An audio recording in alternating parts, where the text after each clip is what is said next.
Olá, meu nome é Areli e o meu é Maria Fernanda. Vamos falar sobre o livro Os Sertões, de Euclides da Cunha. Vamos falar dos personagens principais. Os personagens principais era o Antônio Conselheiro, porque a obra foca nele. Ele era uma pessoa muito admirada pela sociedade. E ele chegou na Bahia com os cabelos grandes, barba longa e parecia um monstro. E também os sertanejos, que eram pessoas consideradas fortes, porém seu ritmo de vida era muito lento, então eram considerados preguiçosos.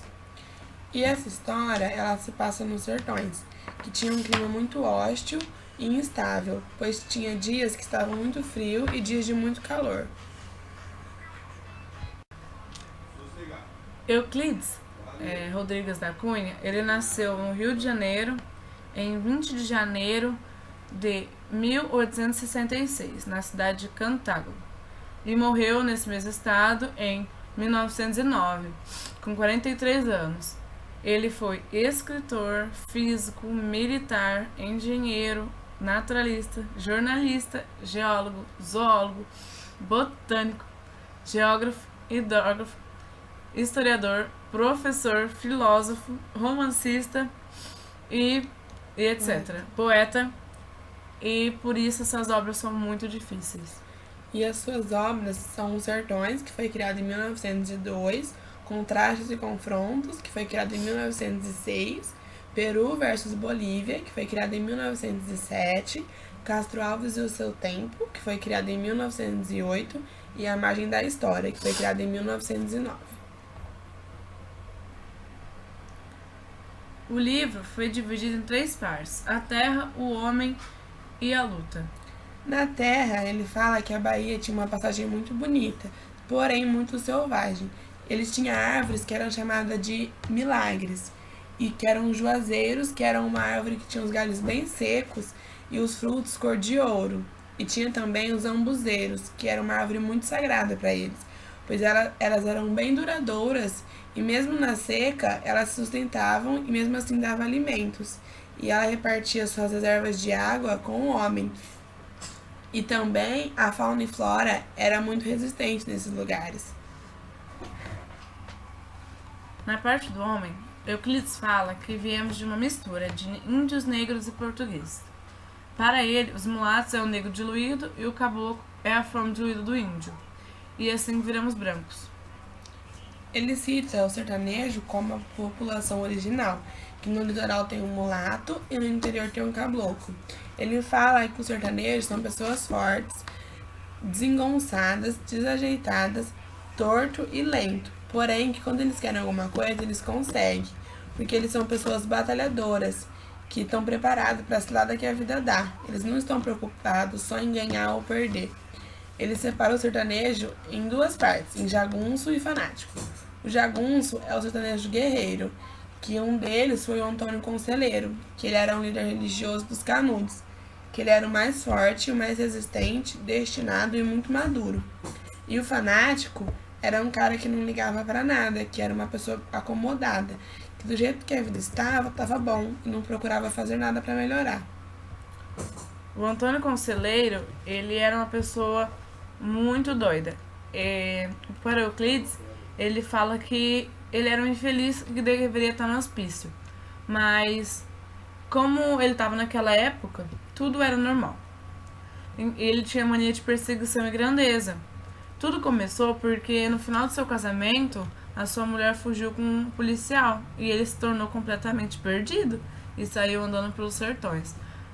E quando ele chegou na Bahia, ninguém conhecia ele. Ele chegou lá com a barba longa, parecendo um monstro, de tão longo que era a barba, com um cabelo enorme.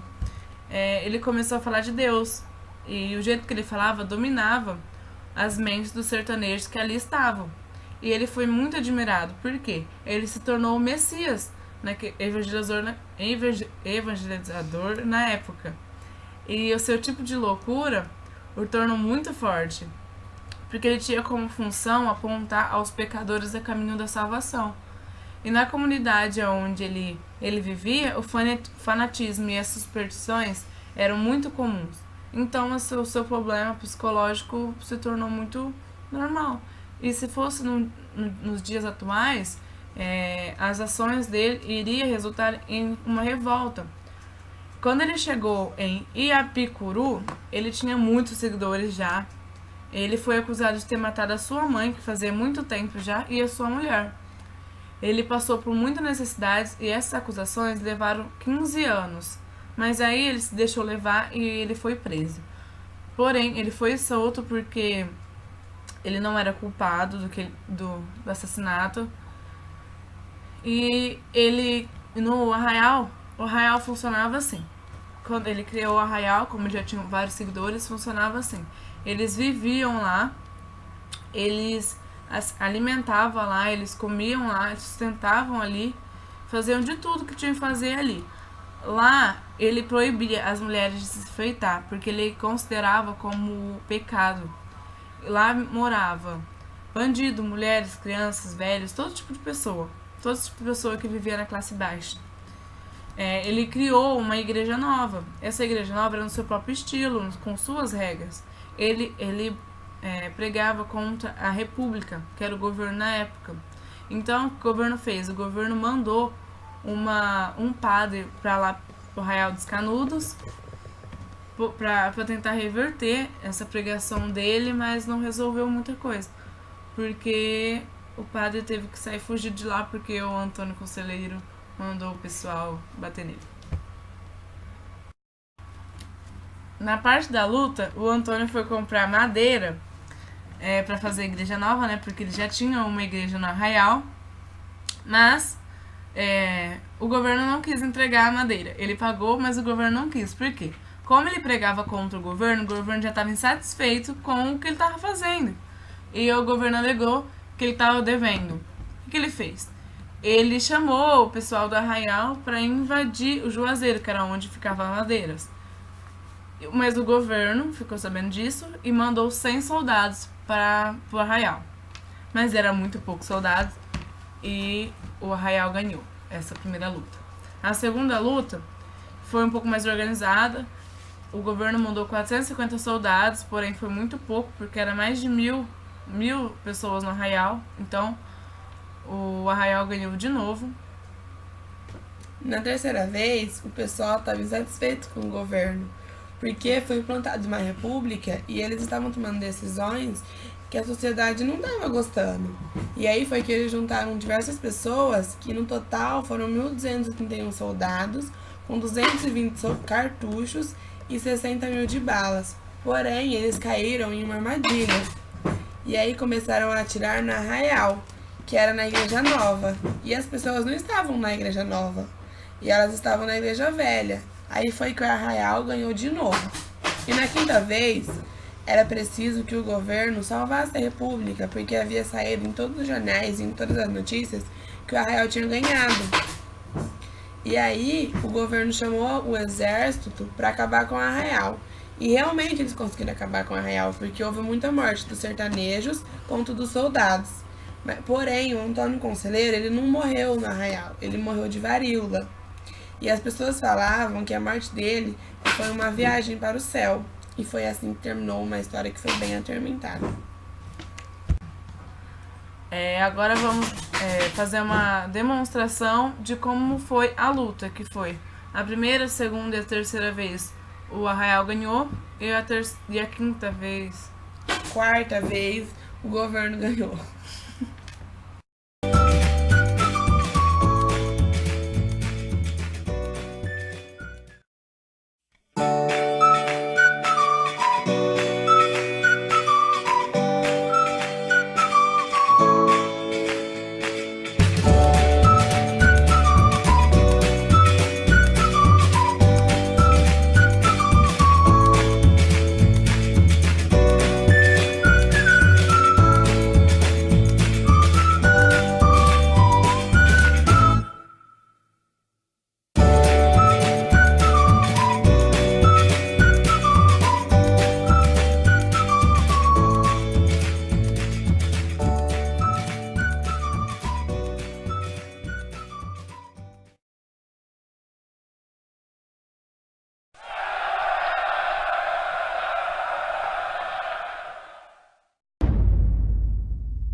E assim a gente termina nosso Booktuber. Espero que vocês tenham gostado.